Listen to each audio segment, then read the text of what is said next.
Welcome to the Mashup. Tell me whether I'm wrong or right. East or west, up or down, side to side. I sit to stand and fall to fly. Of all of my impulsive plans, poppin', locking, salsa dances on demand. I follow leading off the map, stop the chatter, scream happily. Welcome to the Mashup. Welcome to the mashup. Welcome to the welcome to the mashup. Welcome to the Mashup.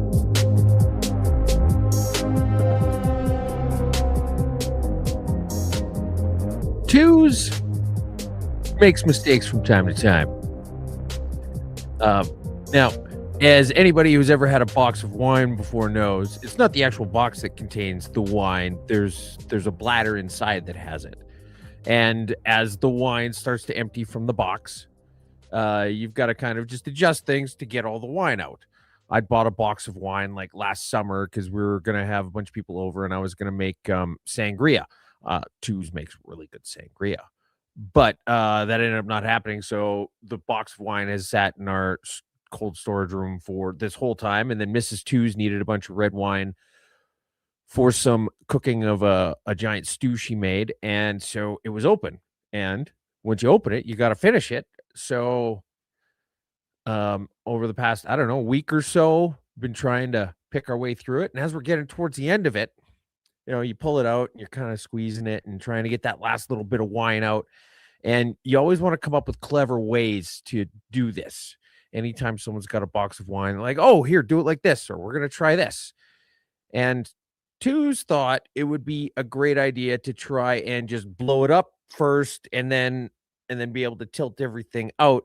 And I'm just going to say that regardless of what way you're going to try to innovate to get all of the wine out of the bladder in the box of wine, try it with white wine first. That's it. That's it? That's it. Just try it with white wine first. Shout out to all my college buddies back in the day, twos. We used to do Tour de Franzia. And nice. That was slap in the bag. That was the old boxed wine. Yeah, those were fun times back in the day. But yeah, Tour de France. Yeah, Mashup 188. How's everybody doing today? Well, I can't speak for everyone, but I know I'm doing well. How about you? Yeah, I'm doing great. I don't know. I'm having a good morning until I showed up and there's nothing in the document. I'm like, what is Twos doing this morning? Like, is he just trying to annoy me before we even start? I assume that's what you're doing. And I'm sitting there and I'm patiently waiting, as everybody knows on this show. Twos always jams in 1,800 headlines in the 5 minutes lead up to the show. And I'm like twiddling my thumbs. So I've been having a great morning. Twos has been doing his absolute best to get me off of it. You're not Mashup 188. I'm coming in feeling great. And I hope everybody out there is enjoying it. Before Twos responds, if you enjoy the show, make sure you like it, you share it, you subscribe. And you cross the floor to us. Yeah, cross the floor to us. That's right. We only need one more, and we got a majority. Now, here's the thing. Is Twos had a busy day yesterday, Uh-huh. and so as Twos is starting to put together the stuff this morning, he's like, "Somebody crossed the floor." Well, this changes everything, and so Twos was doing a deep dive into that without putting all the other stuff up into the document, and so that's why everything had the appearance of being roughshod on Sean's side. And while I should apologize to him for putting him under You're not going to duress, you're not going to. Not going to, because fuck I that. need to get some violin music. So every time Twos complains about how busy he is, and we're just gonna pull out the violin for you, you can just have a moment, have a sad moment for yourself. Once again, silly Billy Twos. Shout out to Claire. She was texting me this morning too. Yes, if you're watching on X, make sure you retweet this sucker right now. If you're, anywhere else, quote it, share it out, get it out to a larger audience, folks. We rely on you heavily. Kevin, sorry. Yeah. Oh, Kevin says, anyone who know how to remove red wine from carpet, reach out to Twos at kingofthemashup.com. All right, here we go. All right. Happy Airborne Friday to all the military men. We had yes, indeed. Ed and Jamie on last week talking about the Victoria Cross. So shout out to those two men and every other military man, woman who's Ed, for a guy from PA who played all over the NHL and then spent decades in the military, incredibly well spoken. You'd think he would have been knocked in the head a few times between all that stuff, but in like just really good at getting his thoughts across. As I'm yes, it not was. currently. Yeah, if you didn't tune into 187, you should go listen to the first, what was it, 25 minutes roughly, and they break down. You should listen to the whole thing. You should. I'm just. This is why nobody watches us on YouTube. So you're like, oh, you should listen to 7 minutes of this. You should listen to like 30 seconds. There was like a good little bit. There was a good little bit in the third act. No, the show's good. Have I found a way to get under Two's skin today? Good. Corrections. We got a correction here. Are we going to start off the corrections? Yes. So yesterday when we were talking, or pardon me, last week when we were talking about RoboCop, I had said that it starred Paul Verhoeven. Paul Verhoeven is actually the director of RoboCop, not the star. And I'm sorry for that if I led anybody astray. And if the director of Basic Instinct and Total Recall is watching, I am very sorry. Here's something cool to start off the day, Twos. It's a National Post article, first reading, and now Saskatchewan has a succession movement. And if you Secession. Yeah, what am I? Come on, read, Sean. If you scroll, Sean. Yeah, if you scroll down, if you scroll down, oh, boom. There's episode 966 in it. It's talking about the Saskatchewan Prosperity Project. I had Brad Williams on earlier this week. Been getting lots of text twos about what's happening in Saskatchewan. Anyways, had Brad Williams on. He's the president of the Saskatchewan Prosperity Project, and I guess Speaking I'm in corrections. I'm in a National Post. That's or pretty at least cool. The podcast is the link to it. There you go. I don't know. I guess we'll see what happens there. But congratulations. It was Prophet River. Clay had sent that to me this morning saying, hey, you made the National Post. So I'm in the National Post this morning, folks. Well, at least the podcast is. Your reputation exceeds you. I guess so. All right. Florida crossing. I think the big news is the Liberals now one away from a majority government. Another Conservative MP crosses the floor to the Liberals, bringing the party closer to a majority. Conservative MP Michael Ma, who once upon a time represented the people of Markham, Unionville. Did he really? I don't know. That's right. It says, here's what the quote says. After listening carefully to the people of Markham, Unionville, in recent weeks and reflecting with my family on the direction of our country, I have informed the Speaker and the Leader of the Opposition that I will be joining Prime Minister Mark Carney in the government caucus. This is a time for unity and decisive action for Canada's future, he writes. In his statement, Ma also said Carney is offering the steady, practical approach needed to deliver on the priorities I hear every day, which he says includes affordability and the economy. I'm going to assume he's a Chinese plant. I'm just going to assume that's the writing where they were threatening, where the Conservative guy was threatened with a bounty on his head, where you would get, what was it, like $250,000 if you brought him to the Chinese consulate. Yeah, that's that guy's writing. Nothing to see to. There's nothing to see. Well, no. Okay, so here's the thing: is on the mashup, we talk about what's been happening. We talk about current events. I want to do something a little bit different. I want to talk about future events. Like, okay, first off, before I get into this, what do you think the ripple effects of this is going to be? Of this guy crossing? Yes.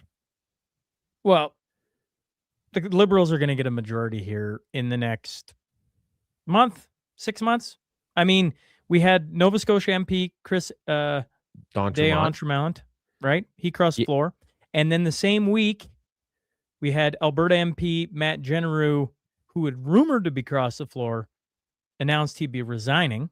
And that's when Pierre was missing from action. And there's a whole bunch of speculation about, all that. So they had two back then that were going to do it. One of the two went. So what's the ripple effect? They're one away. They don't really need it because they got Elizabeth May sitting there in the wings anyways. But and the NDP are just going to go along to get along because they're broke idiots who can't afford another election. but they want the majority title, which tells me there's one more to go, if not two. And you're drawing the link to the riding where we had the Chinese infiltration, and you go, how many MPs are there out there that have that title? I don't know. My prediction is they're going to get a majority. Mm-hmm. That's mine too. And so here's the thing: is we always talk about like what's happening, and we say, okay, this is happening because they're a bunch of self-serving assholes, or this is happening because they don't actually give a shit about Canada, and this is happening because they're idiots and whatever else, right? But so we're gonna put together a few assumptions here. Ooh. All right. So here's my baseline for this. Is the CPC selected candidates based on their perceived ability to win, ethnic riding match, and willingness to be told what to do by the party rather than the constituents they're purported to represent. Okay? So put it another way, a lack of integrity. It's why they kicked out Sabrina Maddow and Wyatt Claypool.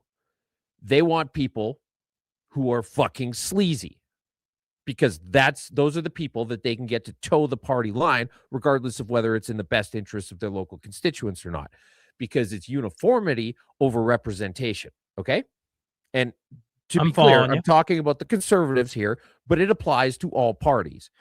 So immigrant politicians have a high degree of association with their former countries, which mutes or in some cases may negate entirely their allegiances to voters and party.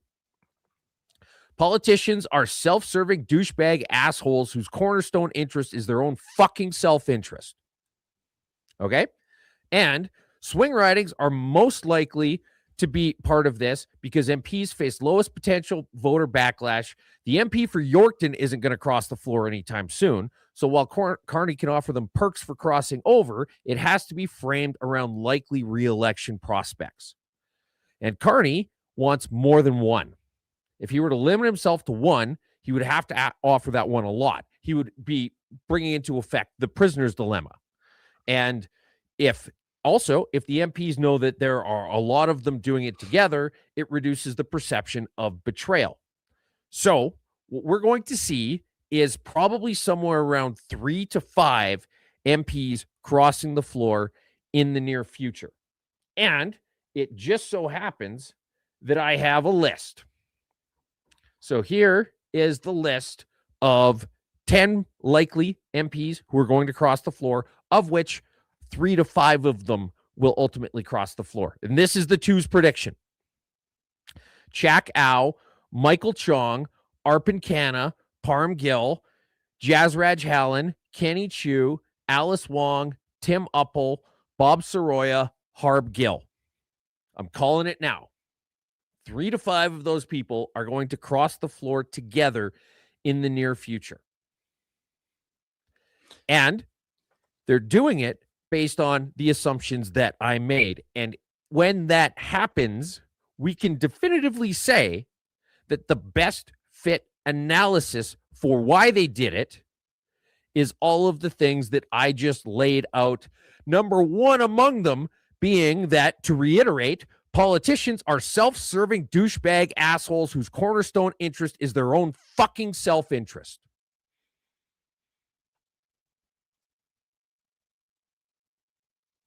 So we agree they're going to have a majority. Yes.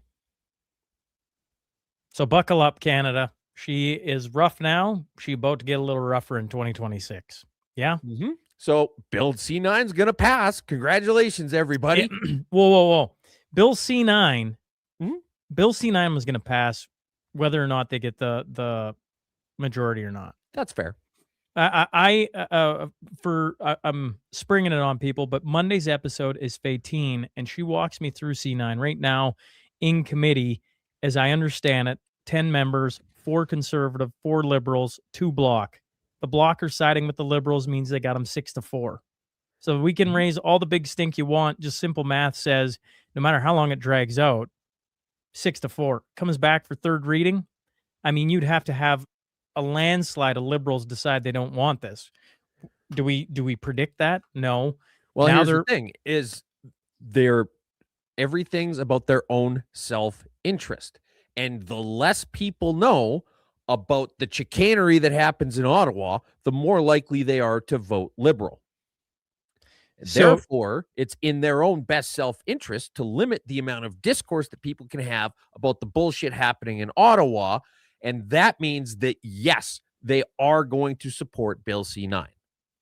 correct. So like I'm interesting times ahead, twos, because I think I don't think you're wrong in your prediction. I don't know how many cross. I think that's a bold prediction. Be interesting to watch it. I haven't even looked at the comments. I see a whole bunch flying in. I'd be, but regardless, I see a liberal majority coming. There's just there was a tweet you had, and maybe you want to pull it up on the waiting for a flight and they overbook it. That was That's the prisoner's dilemma. That's that's just pointing out the prisoner's dilemma. Right. Is that you hold out and the offer gets better and better and the better, and offer gets eventually you better take it. and better. But the thing about it is that you got to be the one to take it. And so, you don't know when the other person is when it's going to cross their threshold to take it. Correct. And so you're right. Like, is an MP from rural Alberta going to go take this? No. It's going to be you're going to zone in on a select group, which you have done, and then you go, and what point do they just go, yeah, we're taking it? So the Liberals are going to have it, and then you go, C9 is already through 2 readings. It's in committee. Committee's outnumbered right now by the looks and sounds of it, which means it goes then to 3rd reading, which if they have a majority, and I mean, you just look at the NDP, you look at Elizabeth May, you look at all these things, and you go, C9 is coming. And it's probably coming sooner than later. Absolutely. I don't mind. Hey, I just want to say, me and Twos, for the people listening, me and Twos, we talk during the week, but we really get to only go back and forth with each other on this show, right? So I actually don't mind predictions. I think that's, I don't know. Be curious what the audience thinks, but I mean, the thing about it is I've been thinking about this a lot lately. We chase right? the story, right? It pops out, and then we look back at the history of the show, and we go, we've been talking about this for forever, but we never really do what you're talking about and go, what does the next month look like? What does 6 months look like? Well, and sometimes it's hard to tell, and mine specifically, I'm not going to speak for you, but I feel like my assumptions haven't really been disproven at any point along this way. And it's kind of made me cocky because I think you've been that way since the beginning. No, but because I'm just like, and I'm right again, and I'm right again, and I'm right again, and I'm right again. And like the batting average is insane right now. It's somewhere in the 1,500 to 1,700. And yes, the math checks out, Sean. And so here's the thing is you just think like, well, you look at all these political analysts who are like, oh, this is a good idea. And here's the shill reason why I'm pretending it's a good idea. Well, no, it's not. And here's why. And then this is going to happen. And here is a chance for us to say exactly why something is going to happen. And it's a very cynical standpoint to make it from, but I believe it's going to be correct. Well, maybe for Festivus, we should have a little look at 2026 and have some fun with that. Sounds good to me. All right. Shall we get on some rapid fire news? I mean, other than the fact the Liberals got one more and everybody's staring at it and calling out Ma, he doesn't give a crap. And they're going to carry on. And the next thing is, yes, chances are they're going to have a majority right away. How about we start with Thomas Lukaszuk? Well, Thomas Lukaszuk got invited to Ottawa to speak about Western alienation, which is totally on fucking brand for Ottawa, because this is the guy who, excuse me, just put together the Forever Canada, the Canada United petition, which asked for a referendum because he's fucking retarded. But we tried to get him on to talk about this today. He was while he's been doing this press tour, basically, he was on CBC. And here's him in his office while he's talking to Rosemary Barton about Western alienation, which, I mean, Alberta being a landlocked province, the only organic beings less suited to speak to Western alienation on this entire planet are fucking orcas. This guy has no idea, like he's either willfully misrepresenting it or doesn't understand it. So you may notice up in the top left, there's a picture of a dude making kind of an unfortunate gesture. And your first go-to is going to be, well, I think I know what that looks like, but you don't. It's worse. So here's somebody in the comments. Here's a close-up. Here's a close-up of it. Now, he's Polish. He's a proud Polak. And it just so happens that Tu's grandmother is Polish. So there's a whole lot of Polish knowledge and history. Now you've got the classic owl, which is the sign of wisdom. And that guy there is not a Nazi. It's worse. That is Joseph Pilsudski.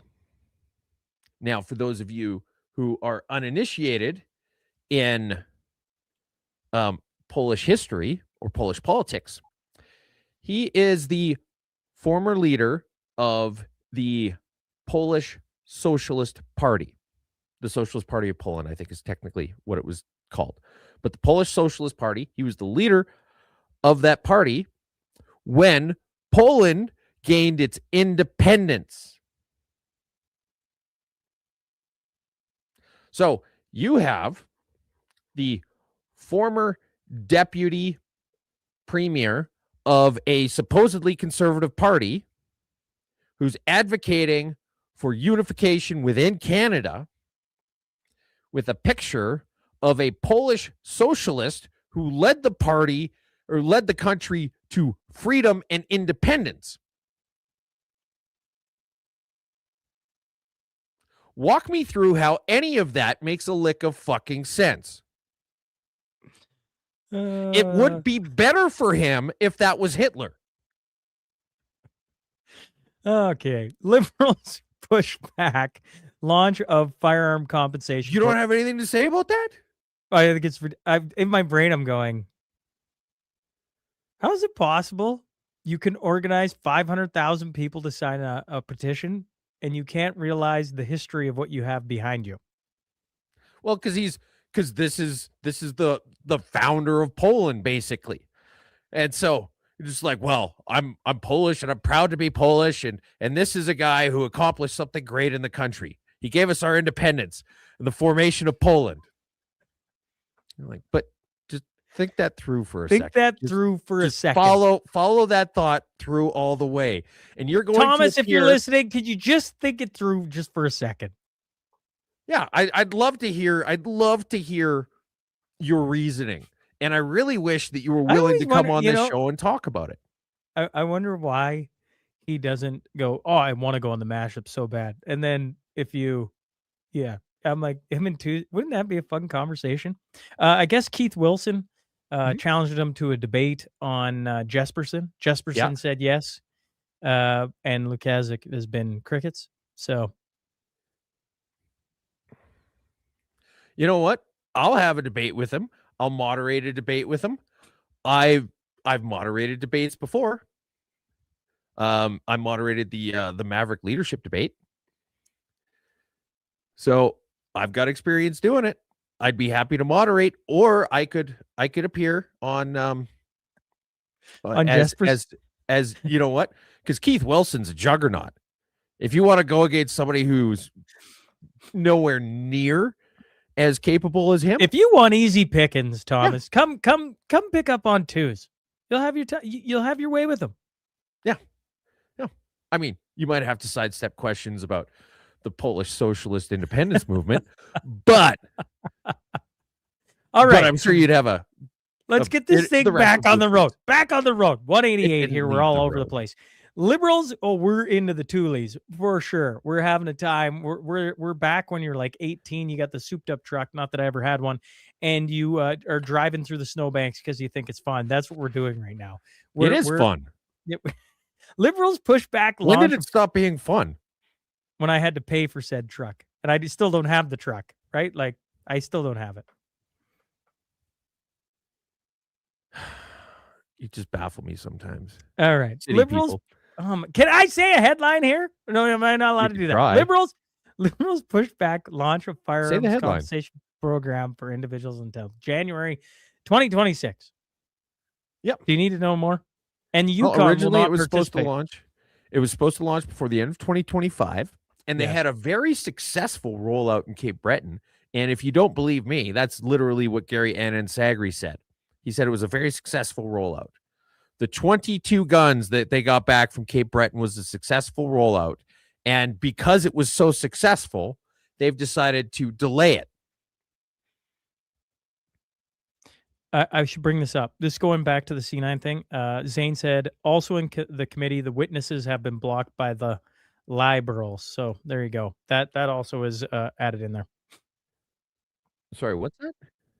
They normally in committee they bring in witnesses and everything, and that's been blocked. They're not regarding the gun thing. No. Regarding C9. Well, well, they're doing it for C9 too. Yes. Okay. Yes. Sorry. All right. I'm all over the place. And by the way, you coming back to the guns, Yep. Yukon has now announced they will not participate in the gun buyback program. Yeah, which is awesome. Good for them. Yeah. But yeah, they did the exact same thing with the gun program when they were specifically when they were evaluating the SKS. It was done anonymously, and so were they actually experts? Were they nonpartisan? Do they know a fucking thing about guns? Because if they're anonymous experts, the whole point of being experts is that you can rest on your laurels as an established subject matter expert. If you're denying people the ability to know who it is, there are no laurels to rest their subject matter expertise on, in which case their testimony is invalid. You know what Kevin's talking about here? Kevin said Marty up north said the Libs lose 5 in the new year. Yeah, so I mean, there's been a bunch of speculation about it, but it's looking like there's going to be a bunch of them, pursuing other avenues, spending more time with their family, things like that. Gotcha. The classic sort of BS, which also is going to tie in well with Carney trying to distance himself from the Trudeau years in every way except financially. All right. Here's EMS chief with over 40 years experience tells a rural town council that he's been trying to get the government to address EMS deficiencies for years. 18 days later, he's suddenly no longer employed with the Saskatchewan Health Authority. Yes, the Saskatchewan Health Authority executives did not support or were angry, upset, uncomfortable, something like that with the statements that he made. And they let go a guy of 40 years for speaking honestly about the pitfalls of bureaucracy. So great job, Saskatchewan. You got the food professor. The high-profile retraction of a Nature Climate Economics paper isn't just an academic slip-up. It signals what could become a wave of retractions targeting alarmist studies that didn't hold up to scrutiny. When the narrative runs ahead of the data, science eventually catches up and it corrects itself. A good reminder, climate policy must be driven by rigor, not fear-based modeling. And absolutely. And I mean, it's not even that. Like, it might be the first retracted one, but like, remember about 5-6 years ago when the Liberals paid for a study saying that forest fires went up because of climate change, and the entire paper didn't even include the word arson. For the first 2-3 days, they were like, look at this study that just proves that climate change is evil. And then as people dug into it, they're like, hey, wait a second, there's a pretty glaring oversight here. And then it got shelved and never spoke about again. Edmonton teacher accused of committing online sexual offenses against student. A teacher in a Northwest Edmonton K-9 school has been accused of committing sexual offenses against one of his students. Internet child exploitation investigator says 32-year-old Dylan Rozchuk allegedly engaged in a sexually explicit online conversation with a student over the last 2 years. Kindergarten to grade 9 teacher. Yeah. We have this Canadian woman approved. Here, I'm going to pull up the Glenn Beck tweet. Canadian woman approved for assisted suicide instead of getting surgery. This is Jolene Van Alstein from Saskatchewan, suffers from a rare form of parathyroid. Oh, I don't even know. Parathyroid. Parathyroid, thank you. Disease which results in extreme bone pain, nausea, and vomiting. She requires surgery to remove it, but no surgeon in Saskatchewan are able to perform the operation. And so she applied and been approved for Canada's euthanasia and assisted suicide program, with the ending of her life scheduled to take place on January 7th. Then step in Glenn Beck. Let me just frame Yeah. this a little bit better. Okay, Sure. so there's A little no bit better. Saskatchewan surgeon available to give her the surgery that would remove her parathyroid gland. Okay, she can get the surgery done in another province, but she can't do it without a referral, and no endocrinologists in Saskatchewan are accepting new patients, so there's none available to give her a referral. So she's in this bureaucratic catch-22 in the Canadian health system where nobody in Saskatchewan can do it, and they can do it outside of Saskatchewan, but there's nobody in Saskatchewan who can refer her, which is required for her to get the surgery. And so she just said, fuck it, sign me up for MAID. And then when the news of this story broke, this is when Glenn Beck gets involved. Well, and then Glenn Beck steps in, says, I'll find you a surgeon. I'll pay for it.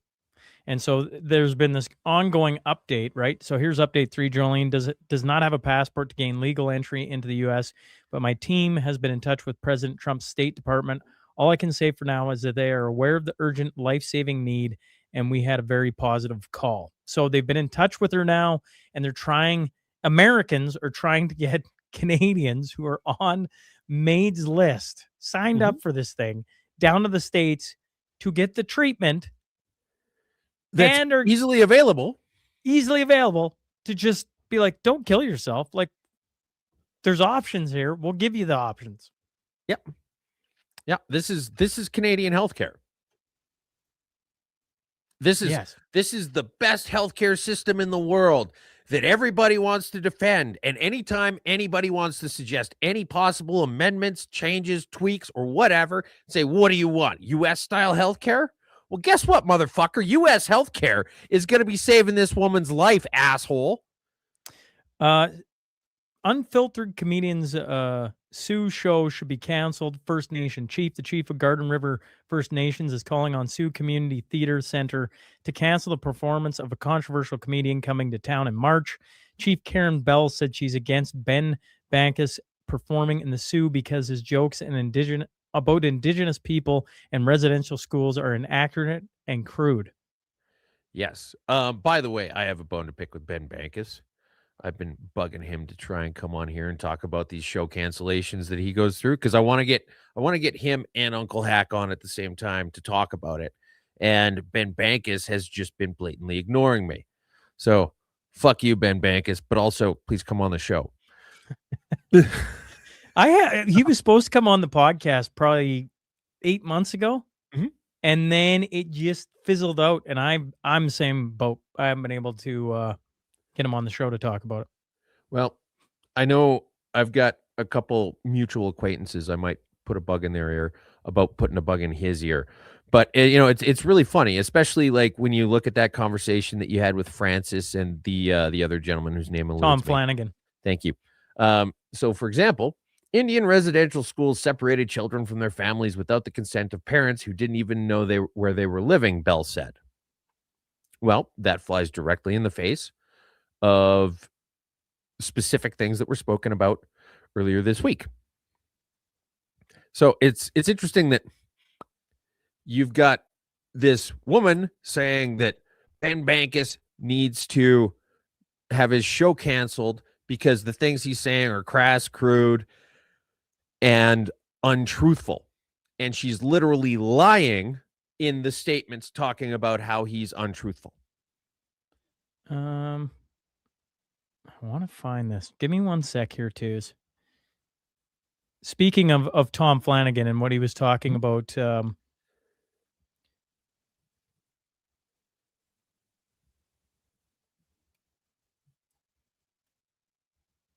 Okay. Well, so while this you're looking, oh, no, go ahead. sorry, no, this is it would have been Barry Kirkham who had told me to do it, and then Tom Flanagan kind of relit the flame of like I should go read one of the treaties, right? He's like, go read the Mhm. treaties. So I went and read on the government website the Treaty 6. And this is talking about the schools. Her Majesty agrees to maintain schools for instruction. Such reserves hereby made as to her government of the Dominion of Canada may seem advisable whenever the Indians of reserve shall desire it. So they had to request the schools to be there. Mhm. And I mean, there's a little bit more in the treaties about it. Yep. I'm just But looking to but try and also find. you had to apply. All the kids who went there had to apply to go there. So saying that it was without the consent of parents, well, that's not true at all. They had to apply to attend that school. And so you've got this woman saying he needs to not be there because he's saying lies. And she's literally lying in the statement. And also, there is exactly one good reason to cancel a comedy show. There's one good reason to not have a comedian get up there and tell jokes, and that's that they aren't funny. That's the only reason. Like, even And if there's people and people vote with their money. If somebody's not funny, th're just not showing up. well, that's exactly it. Yes. If people don't want to, like, it's not like he's going into people's living rooms and yelling jokes at them while they're trying to watch television. He's literally saying, I'm going to be at this spot at this time. If you want to come, bring $40. Europe's foolish war on X, the 120 million or 140 million fine is for breaches of Europe's Digital Service Act. For the first time, Brussels has enforced that law in this way since it came into force 2022. X's system for selling verification blue check marks negatively affects users' ability to make free and informed decisions about the authenticity of the accounts and the content they interact with. Brussels insists X must make data about advertising on platforms readily available to outsiders and shouldn't use its terms of service to prohibit data scraping by eligible researchers. The EU claims this open access to X's commercial data is vital to allow researchers and civil society to spot scams and information warfare. No, no, they just don't like the fact that people are able to have open and transparent conversations on X. You might have skipped past this one. No, well, Sophie, it's further down. You had it in two spots. I moved it. okay. Sophie Gregoire Trudeau reveals herself as voice behind Mask on Canadian singing show. That's a show called The Masked Singer, which, I mean, this is actually big news because up until I saw this, I didn't actually know that we had a Canadian Masked Singer show. Well, it's all And in French. yeah, well, okay. Or at least the episode she's on is all in French. Right? If you watch Well, the that would video, make it pretty fucking obvious who it is.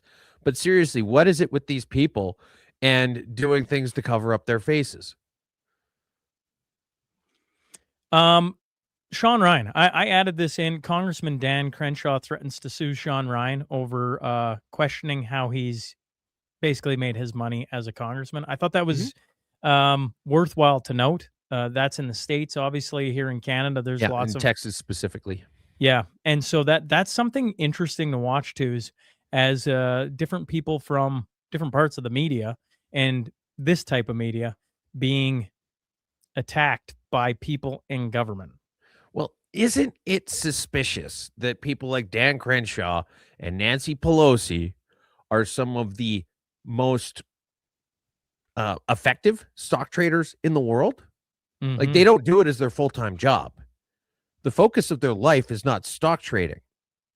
You would think that if you just so happen to be the best person in the history of the world at something that is also very lucrative, you would probably abandon all other pursuits and do that as your primary focus. Yeah, Like, one of the things Sean Ryan brought up was just in passing, was that he'd had Stevie Aoki come and perform at a party of his, and he's like, "Well, You can afford that? I don't think I can afford that. And that's all it was. It was just a short kind of slide by remark, right? That sparked a lot of controversy. It's like, really, is that sparking that much controversy?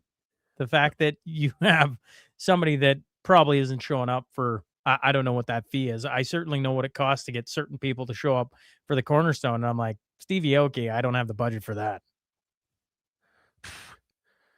You're paying people to speak at the Cornerstone, Sean? Paying people? Twos. Well, there you go. Now, it's interesting how these just asides just come out, isn't it? Isn't it? Okay. Well, my people are going to get in touch with your people. There will be a news flash. Twos has been removed from the Cornerstone Forum. You better cover my travel. Drivers. Show some videos of drivers. Okay. This is going to end exactly how you think this is going to end, folks.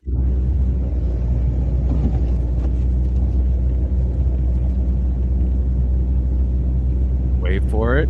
Wait for it. It's like he's pausing for a minute. Now he's got to speed up to hit it extra hard. Oh, my. You're probably driving. The person driving behind is like, he's not going to do it. He's going to do it. No, he's definitely doing it. Then he speeds up and bonk. Yep. This is this is interesting. This is in Calgary. Yeah.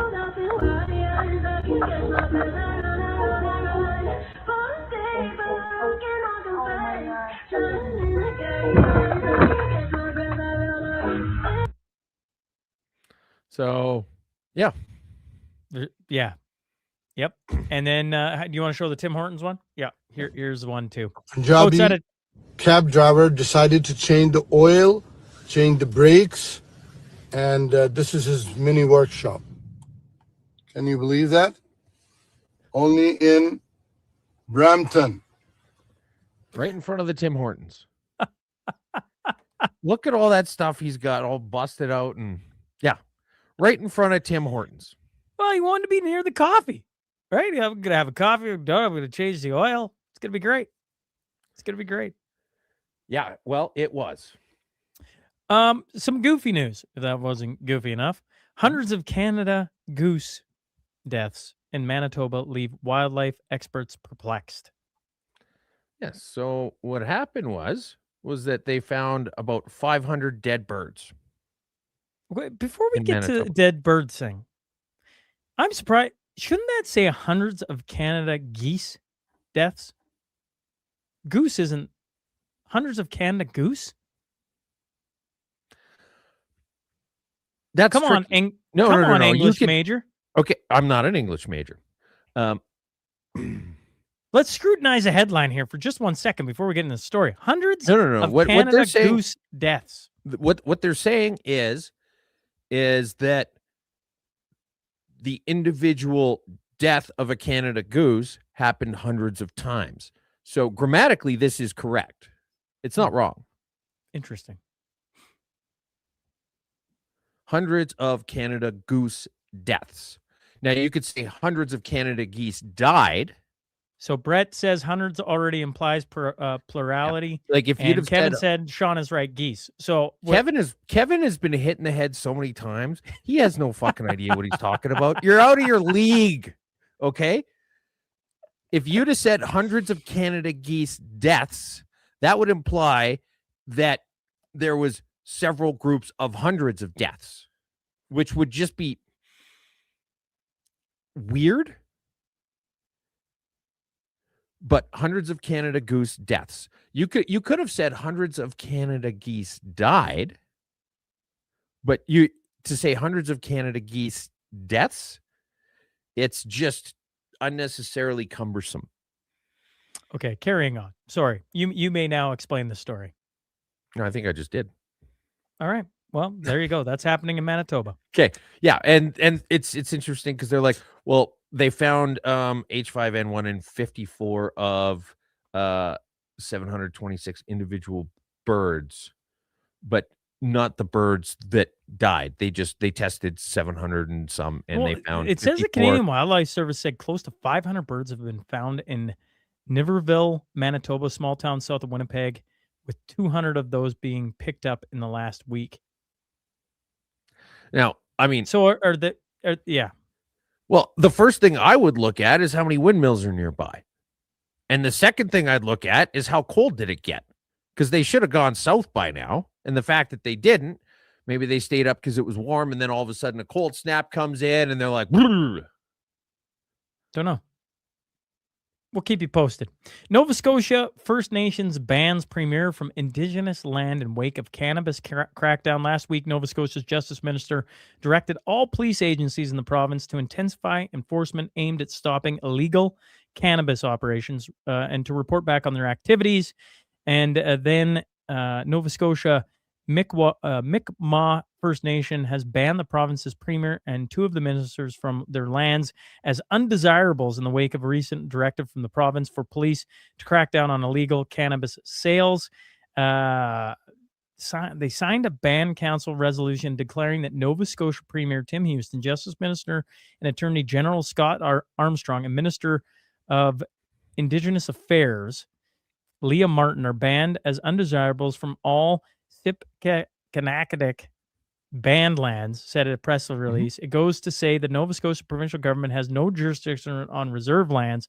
Indigenous cannabis sellers have argued unsuccessfully they have a treaty right to sell cannabis in Nova Scotia. Another way of saying that is drug dealers on First Nations land are upset, right?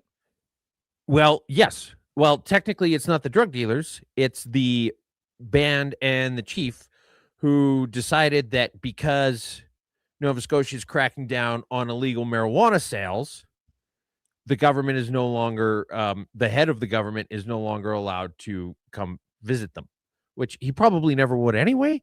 But like, just picture this. They say, okay, you know what? We're worried about illegal marijuana sales, so we're going to crack down on it. And then somebody responds by saying, fuck you, you're not welcome here. If you're the leader of the band, presumably you want what's best for the people. And presumably you would say presumably, presumably, if you were to presume the assumption, if you were to presume the assumption that they want what's best for the people, you would say, oh, well, they're going to work on getting rid of illegal drugs in Nova Scotia. I think that's a good thing. And if there's any here, I would welcome them to come root it all out. And let's get rid of this. We don't want it in our communities. But if they have different reactions to that, it might imply that the assumption that they want what's best for their people is incorrect. That was a whole lot of word mumbo jumbo. Calgary province continues bike lane back and forth. You're a dick. And? Well, that's breaking news. All right. Breaking news, everyone. Sean is an asshole. Are you going to comment on bike lanes?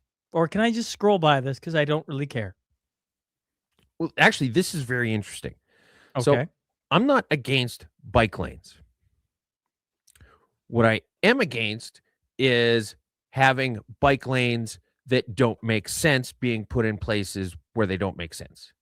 Okay. And if their utilization remains very low over extended periods of time, those bike lanes should be removed and the roads should revert back to extra lanes for vehicles and more parking and things like that.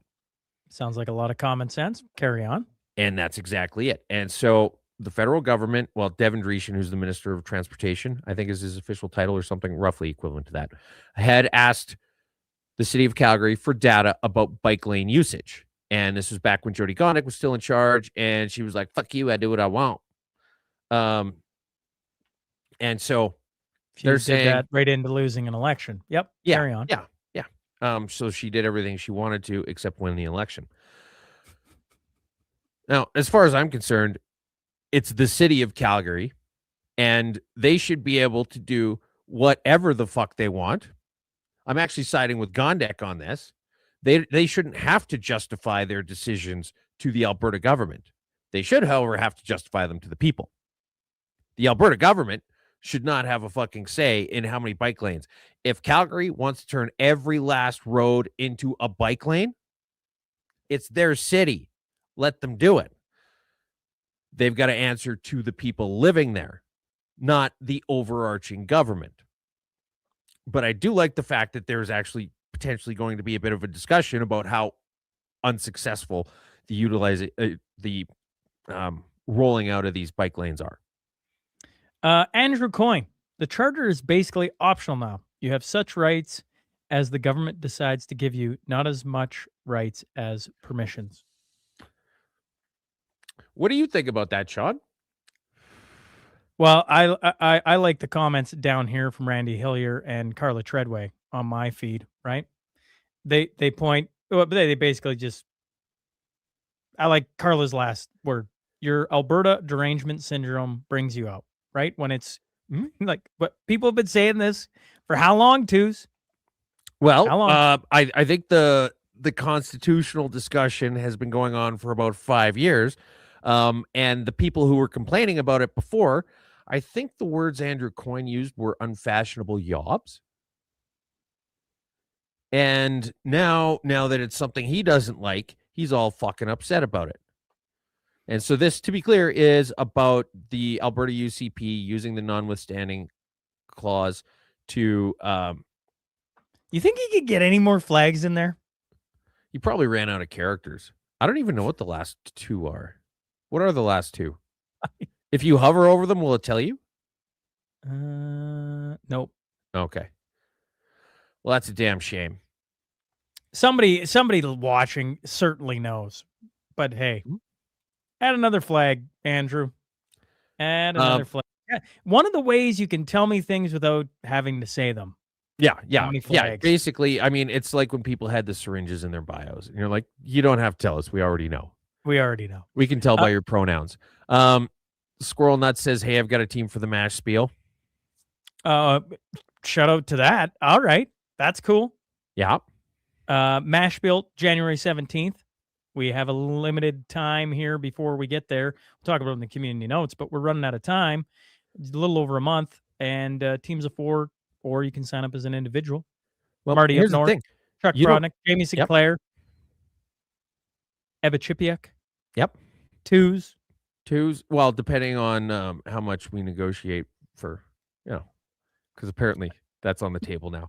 Going but back, what I was trying to say was I was trying to get Jim Brower to come to the Cornerstone Forum. That would have been hilarious. Yeah, you know how much it costs to get him in? Probably something like $50K. American.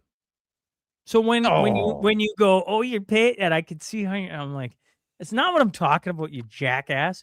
I'm talking about trying to get people like that to come that you have no relationship with, and they're like, oh yeah, it's gonna be $50K US, and you're like, $50K US, man, like what do I got to put ticket prices to even make that happen? And then I don't know, like Jim Brower would have been sweet. And they actually reached out to me again this year to see if I wanted to come this year. And I'm like, well, how much does it cost? Well, $50K US. And I'm like, okay. Well, right. Good talk. Good talk. Good talk. Thank you. I tried. Okay. I reached out to Tucker Carlson as well, like their team. Mm-hmm. I think it's 200 and some odd thousand US. Plus, they got a whole bunch of stipulations, 5-star hotel, et cetera, et cetera, et cetera. And you're like, whew, you got to have the right venue for bringing in the heavy hitters. And yeah, I like Jim, but I'm like, $50K is a lot of money. It was a good thought. It was Well, very good thought. Anyways, as you beat me up on paying people, that's what I was talking to. Okay. Mhm. Well, Mhm. I'm slightly Yeah, less than that. So Twos will not be at the MASH spiel anymore. He'll be. Well, it depends on where we land on the 5-star hotel, and I don't want any fucking green M&Ms. I tell you what, Twos will be getting the 2-star hotel, and we'll be doing a podcast out of it and having lots of fun. All right, polling. Let's switch over here. Okay. The preferred prime minister's numbers adds up to 107.1. Yeah. So a Nanos research poll conducted on December 5th talked about who the preferred prime minister is. And if you add up all of the numbers, they come out to 107.1%. Because Canadian polls are garbage. Can you sue over bad behavior at holiday gatherings? Yes, but you probably shouldn't, UBC professor says. Okay. You know how everybody in journalism in Canada, with the exception of a choice few, are fucking retarded? So this UBC prof puts out this article talking about where you can and cannot sue people for things that may or may not happen over the holidays. Angry discourse, trespassing, food poisoning, all kinds of stuff. And it's lighthearted and satirical. It's meant to be funny, but they do this deep dive into it because they just failed to grasp the obvious. Here's Marty up north, who will be at the MASH spiel, folks. The motion to build a pipeline was defeated by a vote of 196 against 139 for. Yes. So, I mean, largely performative, but it tells everybody everything they already knew. Here's a headline to go along with this story. Conservatives persist with cute legislative tricks while the government tries to run a country. On Tuesday, the Conservative tabled a motion using the exact language from the Memorandum of Understanding signed last month by Carney and Alberta Premier Danielle Smith. The motion called on parliamentarians to support the construction of one or more pipelines enabling the export of at least 1 million barrels a day of low emissions Alberta bitumen, and mentioned the duty to consult with Indigenous peoples. But its initial version stripped out all the environmental conditions laid out in the original MOU. The Conservatives subsequently amended the motion to include some, but not all, of those environmental conditions, leaving just enough out to lay the foundations for the trap. If the Liberals supported the motion, they risk being accused of forsaking the climate conditions that make a new pipeline palatable to much of their base and beyond. If they reject the motion, the Conservatives would accuse them of not actually supporting a new pipeline for Canada. In the end, the Liberals went with the second option. Yeah, as did all the other parties, believe it or not. For some reason, the Green Party voted against this. Yeah, and so it was performative, but the whole MOU is performative anyway. So I think that it was kind of dumb of Poilievre personally to even pretend that the MOU is a serious document that he can try and do this finagling with. It would have been much better for him. And why the hell do none of you in the Conservative Party have a lick of common sense? You just say it's worthless. You just that meme from falling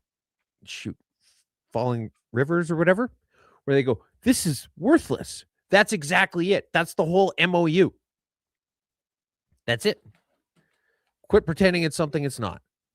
Lloydminster hitting the headlines. Lloydminster has charged a 38-year-old man after officers found multiple firearms and a flag displaying a swastika during a search tied to threats against identifiable groups. Officers seized long guns, a crossbow, ammunition, a flag with a swastika, a Confederation flag displaying the phrase, "The South will rise again." He faces charges including willful promotion of hatred, unauthorized firearm possession, and unsafe storage. Yeah, so unsafe storage it could be literally anything. It's very judgmental. But this is a guy, I don't know anything about this other than just what you see here. But look at this picture. You've got a crossbow. You've got a couple rifles or 3 rifles. One of them, one on the bottom looks like a 22. You've got a shotgun and that camo one facing to the left. That's a muzzle loader.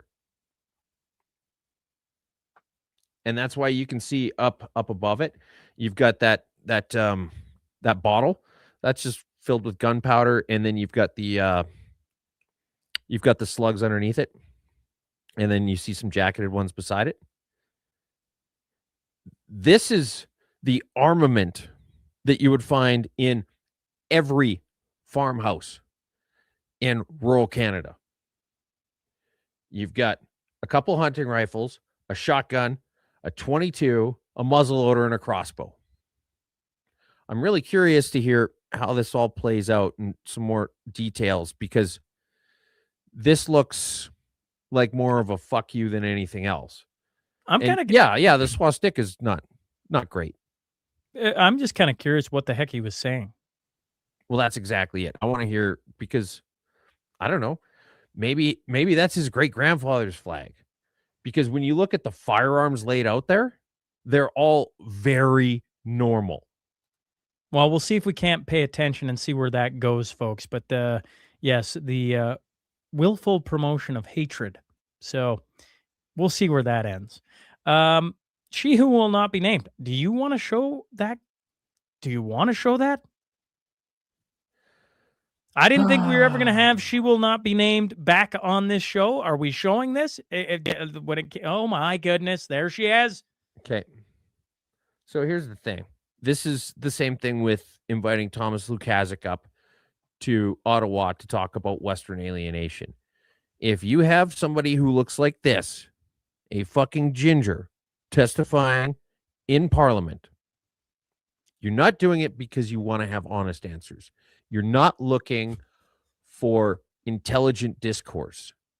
You're looking for somebody who is a paid shill who presumably gets paid in snack packs. Congratulations, you beat Ozempic. You're not looking to have an intelligent conversation. That was demonstrated last time she was in Parliament, and she got invited again. You're looking for somebody who's just going to push your talking points.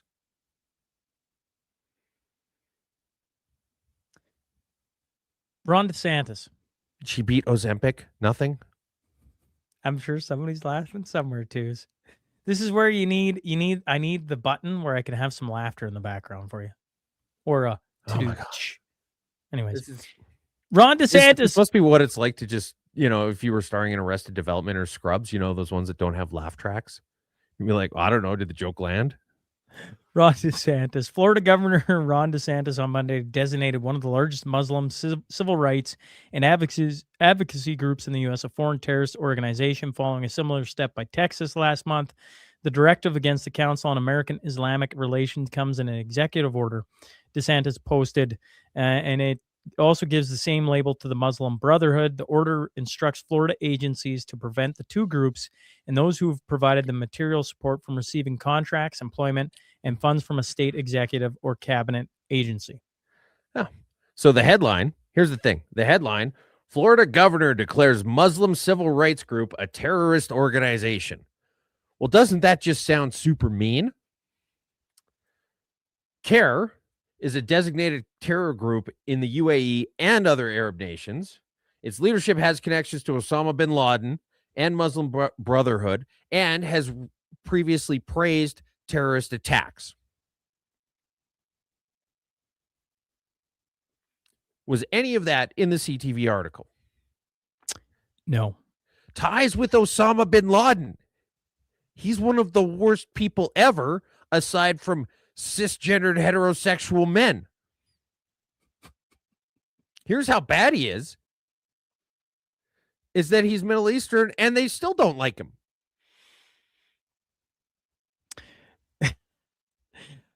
Dr.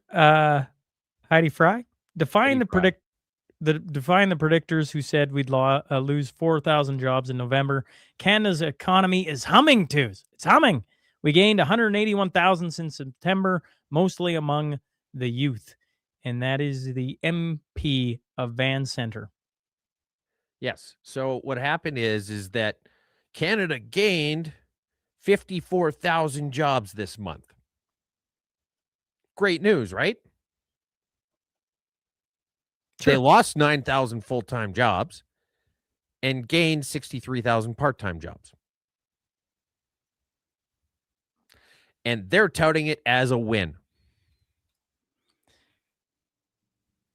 On Friday, City Council voted to undo Mayor Fry's cuts to our sidewalk plowing pilots because the return of winter shouldn't mean risking slips and falls on icy sidewalks every time it snows. Safely getting around our city should be a basic function of our government. I don't know if you want to show the essentially they're talking about paying to shovel all the sidewalks. Am I wrong on this? So yeah, apparently nobody in Minnesota is capable of shoveling their own fucking sidewalks. Like I get it when it's like in a park or something. You went, Do it. yep, yeah. So they're talking about like neighborhoods and stuff coming in and Yep. shoveling the sidewalks. Yep. Yeah, Like, what would be a simpler solution? Everybody just shovels their own damn sidewalk. And if you're next to somebody who's old or infirm, you can shovel theirs. I got a leaf blower last summer. And so I was excited to bust it out when when you get like that light snow. And so I was busting it out and it kind of all just blows back at you. It's largely performative. But I did most of my neighbors before the battery died. See, that's the trick to being a good neighbor. Is whenever it's like that light fluffy snow that's really easy. you do it. That's when if your neighbor hasn't done it yet, you go shovel his, and then he's going to feel obligated to do yours.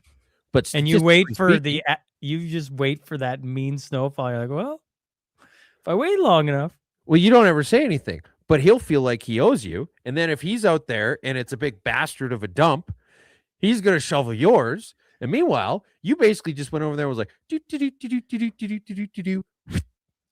And now he feels mentally obligated to help you out.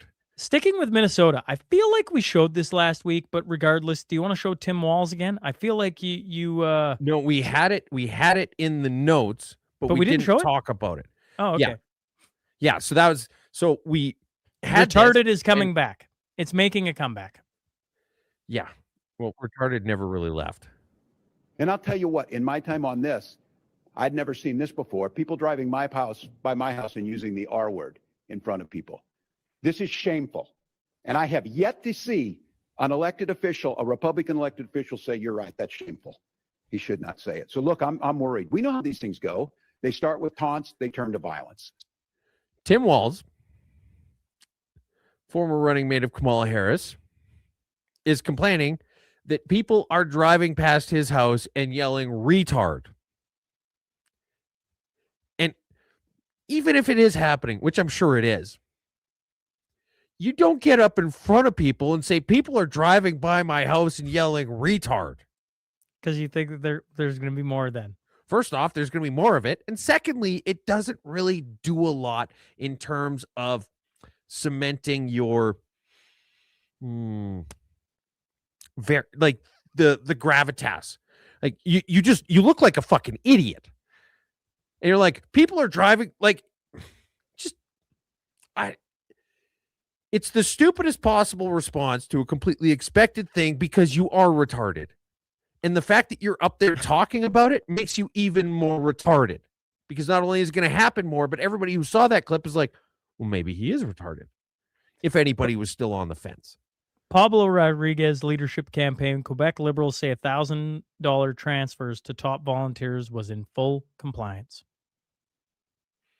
Yeah, it's getting a little bit murky. I mean, we've been covering this 3 weeks in a row because first of all, there was these weird texts saying, talking about how people might be getting paid to vote for him. He fires his chief of staff over a really, really weird reason. And then now the top volunteers all get $1,000, which I don't think that's what the word volunteer means.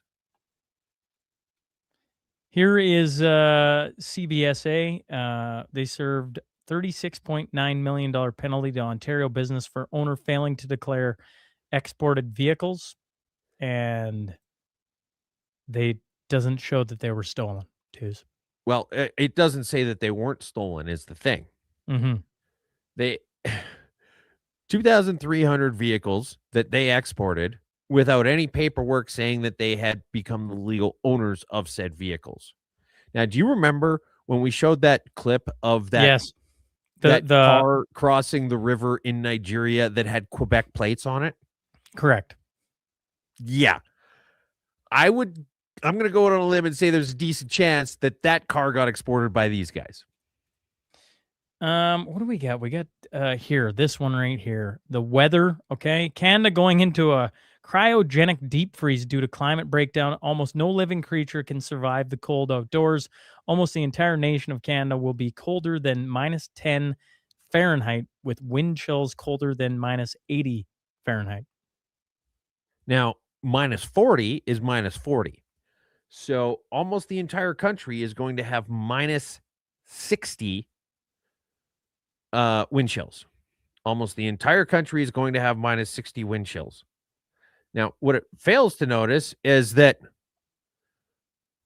Canada, being a giant fucking archipelago, most of the country is right around the North Pole.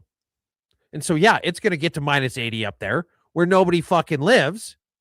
And he's right. Nobody can survive that cold. That's why nobody lives up there. You may as well like have a picture of Greenland and be like, oh, look, it's inhospitable. But here we've got a cryogenic deep freeze and climate breakdown. This is the wrestling moves. They're doing the wrestling moves thing again. And I'm here for all of it. Also, it's funny that in the summer, the super, super hot areas get colored purple. And now that we're in the winter, the super, super cold areas are getting colored purple. You want to show Zoltan's tweet or maybe even the video of it? Yes. This is yeah. Sorry, just before you play it, listen. Well, I mean, they just can't say the name. Carry on. My question is about the materials that went into making the bridge. There has been some controversy about the steel in particular that went into making the bridge. Sorry, again, Chief Marilyn Gabriel, Common First Nation. I thank you all for coming out, celebrating with our nation. This is the first bridge named from our beautiful dear elder, Larry Grant. Quammen has the utmost respect for you and the Quammen people. It hurts me. I have to tell you, it hurts me. You have them all day. Please keep those questions for a side press conference. There's some questions about the legality of the steel used in this bridge. And he doesn't even get to answer. This woman jumps in and says that today is a celebration and we don't need to ask those questions right now and ruin the celebration Of the bridge. of the bridge that we can't name. That we can't name because if you look in the background, you're like, It's completely unfucking pronounceable. how do you pronounce that? I'm sure there's a way to pronounce it, but nobody's pronouncing it. Even the First Nations lady isn't pronouncing it. It's like, Yeah. isn't Yeah, that odd?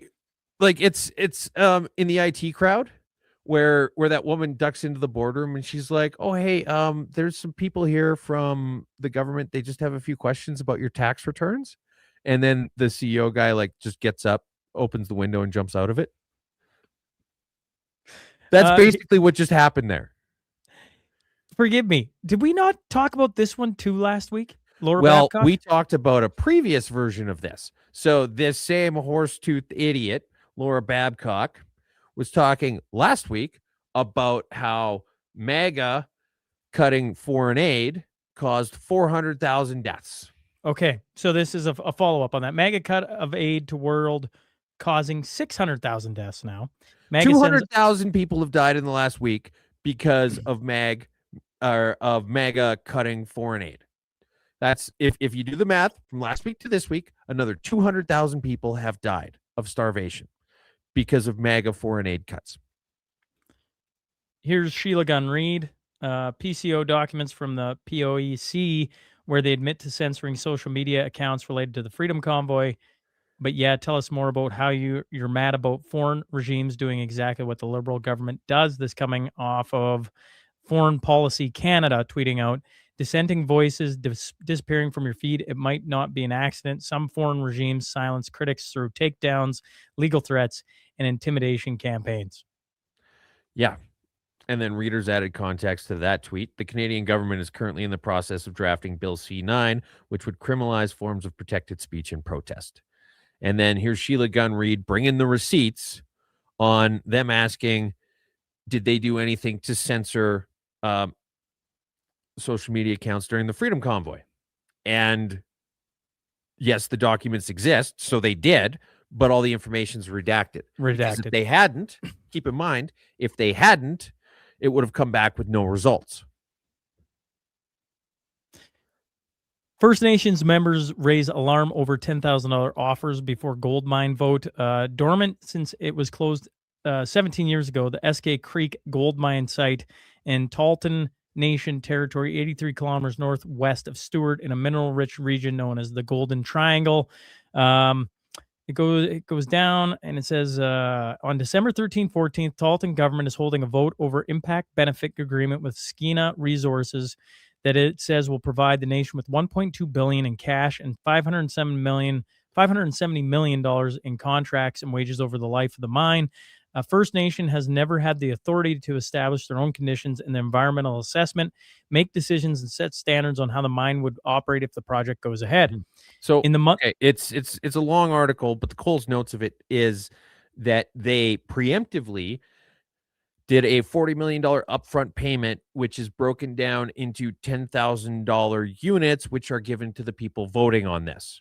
correct. Now, if you were a cynic, you might look at that and say it looks a lot like bribery. If you were a pragmatist, you would look at that and say that's literally fucking bribery. If you're twos, you look at it and you say, if you just give one group of people a magic fucking wand to be the arbiters of what projects do and do not go forth in this country, they're probably going to get bribed a little bit fucking regularly. Environmental racism. You want to show the video? Yeah. All right. These are the people. Into law, many Canadians don't understand exactly what environmental racism means. Can one of you please explain the value of this law to protecting the health of Canadians and what environmental racism means? What environmental racism is? It's the connection between instances of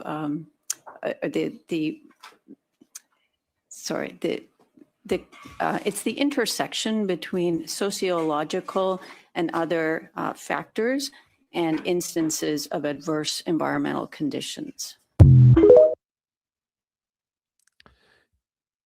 If it hurts your head to even think about what the hell she said, you're in the right. Here's how Canadians can save at the grocery store. Bendercart Analytics provides pricing data to companies in the food and beverage industry to help improve pricing strategies.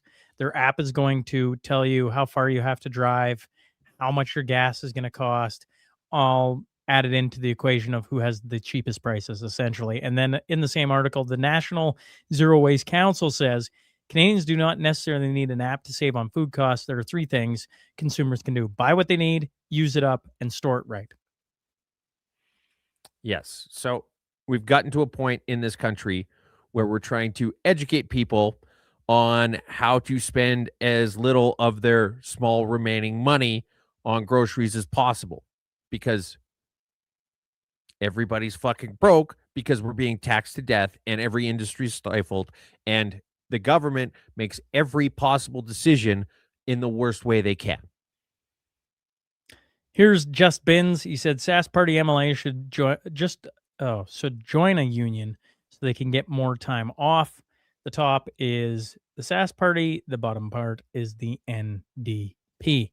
So these are the days that they sat in the legislature, or could have sat in the legislature, I should say. So, for example, Scott Moe missed 2 days in a row, day 13 and day 14. Alana Ross missed day 3 and day 4. And you've got a whole bunch of red in the NDP side. Look at the attendance records between the two of them. Yeah, sure. There's a few. Actually, let me just double check. There is exactly one NDP MLA who sat in every day of the legislature. No, two. Oh, no. There is one. There's two. There is one. No, you're right. You're right. Twos is. I can't believe I'm saying it.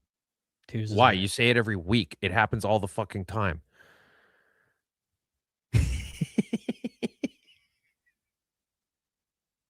There you go. So, anyway, Ugh. Hate uttering that line on this show, folks. Hughes is right. well, Ugh. maybe just quit disagreeing with me. You got any happy news this week? I totally forgot about happy news. I was doing a big catch up on the whole floor crossing thing. So I'm sorry. I'm sure there's a lot of happy news out there, but it escaped my notice. Okay. Well, no happy news this week. There's got to be happy. Somebody's Well, got there's something. happy news. There's Hey, happy news. Hey, I just listeners, don't know about it. comment something happy so we can talk about it. Even if it's silly. Yeah, there's got to be something happy. There's got to be. It just has to be. I want something happy news here. Jamie Ingram, you're a dick. A broken clock is right twice a day, just like twos. Happy news is 9 days to the winter solstice. How is that happy news? I don't understand how that's happy news. That is happy news. How is that happy news? Because after that point, the days start getting longer. So our happy news is that we're going to have 9 more days of shortening days? Correct. We're getting closer to the shortest day of the year. Oilers got rid of Skinner. Happy news. Did they really? Well, that's not happy news for me. I wanted that guy to stay in that job forever. Excuse me. That doesn't happen Zane, very it's often. not happy news to say that a week and a half from now, things are going to start getting better. That would be happy news then. The news now is that things are going to be worse for another week and a half. Yeah, Stuart Skinner. All right, let's talk about Eli. Just second. I'm pulling it up here. Okay. All right. Pulling it Well, up. in Okay, other here. news- Okay, here's the news. We didn't have sports desk this week. Two's slacking. The Penguins have acquired goaltender Stuart Skinner, defenseman Brett Kulak, and the Edmonton Oilers 2029 second-round draft pick in exchange for Tristan Jarry and forward Sam Poulin. Well, I need to take some Robaxisec because apparently I do all the heavy lifting on this show. You have one job, Twos. You have one job. That's what you got. It's to do all of the jobs. You got one job. One job, Twos. Don't get me fired up on this. Okay? Our hotel. Okay? Unbelievable. Okay. Community notes. Okay. First, Vesper had reached out, and I'm just gonna bring up his YouTube channel. He's got a YouTube channel going, talking about branding. And I was texting with him. I'm like, man, I must absolutely annoy the crap out of him sometimes when it comes to branding. And anyways, it's not political. It's to do with building logos and branding yourself. So if that's of interest to you, marketing, thank you. You can find them either at Ellie Mac Inc. on YouTube.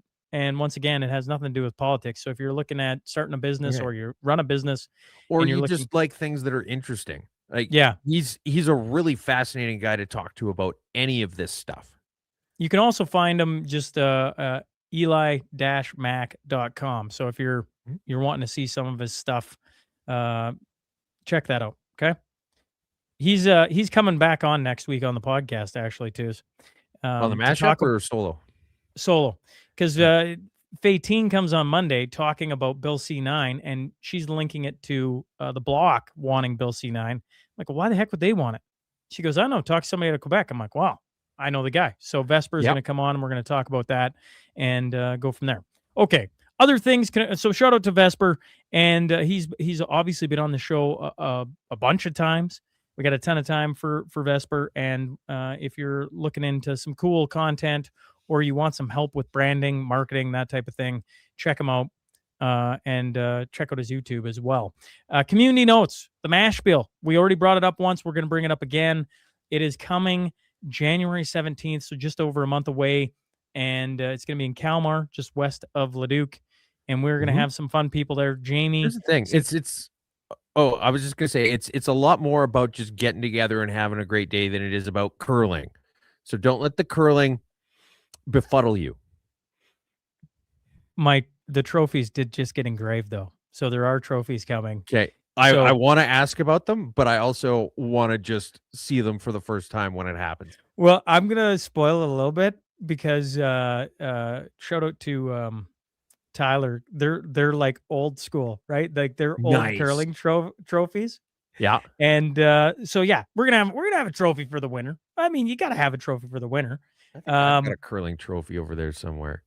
I don't plan on being receiving that unless I pay my team right, because I'm going to pay my team to come, not Twos to be there. I'm going to pay my team to come so we can win it. We're going to have some serious curlers come with Sean, so we could dust Twos. So if you're that curler, reach out to me. We have Jamie Sinclair, Chuck Prodnick, Marty Up North, Eva Chipiuk, all going to be there as well. Chris Sims, if you're watching this, I don't know what you're already. doing. Yeah, and let Lee us know. Smurl. And Lee Smurl. Has CSIS RSVP'd yet? Have you heard anything from CSIS? Are they going to be coming? I haven't heard anything from CSIS. Okay, all right. Well, although I did have a very interesting experience leaving the UCP AGM.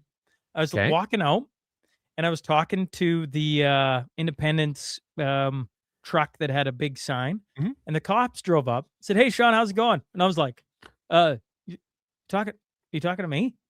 And they're like, "Yeah, how are you doing?" And I walked over, and I'd interviewed one of the cops, and I'm like, "Oh, hey, how are you doing, sir?" And I was like, that was strange. I'm like, am I about to get arrested for standing outside the UCP AGM? Talking to the Independents? Yeah. But no, CSIS has not reached out. We're still waiting on that email, phone call, text, home visit, whichever you prefer. Yeah, they gotta run it up the flagpole first. And as far as the Scottish comedian goes, I just put him on every time he comes across my feed. I just haven't seen anything from him lately. Well, I've been trying to get him on. I've reached out to him several times, but now every video he's got too is on Instagram alone. It's over I think it's 2 million views every one. So I wonder if he's just, I don't know, maybe he's forgot about us. I hope not. Well, I hope not. I mean, we're some of the original supporters of the guy. That's got to count for something. It's got to count for something. The Cornerstone Forum returns March 28th. The big thing here, folks, okay? One, 5-star hotels. We just confirmed Larry Johnson. He was just on yesterday's episode. That was a good conversation. Yeah, and so he's confirmed now. So he adds in to Martin Armstrong and Tom Luongo and Alex Craner and Vince Lanchi and Matt Arrett and Sam Cooper, and the list goes on. And the big thing to note is December 31st early bird prices end. So if you're a procrastinator, don't procrastinate. Get a ticket, because they're, the cheapest they're going to be. Prices go up January 1st. So if you're sitting on the fence, buy a ticket. We've just confirmed Larry Johnson. That happened yesterday. So that's pretty cool news. And the Mashup crew, you're the first to hear it. So breaking news on the Mashup. And once again, buy tickets before December 31st. Twos, any other community notes we got out there? No, those are the big ones. There's a fishing derby coming up in a couple months, but I don't have details yet. All right. And Rage in the Cage says hello from Olds. Hello, Olds. And Squirrel Nuts says building a table for the Cornerstone. Sweet. That's cool. That's cool. All right. Matchup 188 in the books. In the books. Folks, thanks for hopping on with us today. And we're here every Friday, 10 a.m. Mountain Standard Time. If you enjoy the show, please share it out. Subscribe, all the good things. And we'll catch up to you next week. Twos, as always. Until Thanks next very week, much. And also, Zane wants to know about the burgers at the curling rink, because some of these rinks have some of the best burgers in Saskatchewan and Alberta. And that's one thing that I'm really excited about. I haven't talked about this yet, but I'm really curious to try their rink burgers, because I know where I'm from has the best rink burgers in Saskatchewan. I have to assume they're going to be pretty darn good, don't you? Well, I don't want to assume. I want to be pleasantly surprised. All right. Well, here's to being pleasantly surprised. Gents and ladies, we'll catch up to you on 189 in a week's time. Until then, Twos, good seeing you, big fella. Peace out. Welcome to the Mashup. Tell me whether I'm wrong or right. East or west, up or down, side to side. I sit to stand and fall to fly. Of all of my impulsive plans, popping, locking, salsa dances on demand. I follow leading off the map, I stop the chatter, scream happily. Welcome to the Mashup. Welcome to the Mashup. Welcome to the Mashup.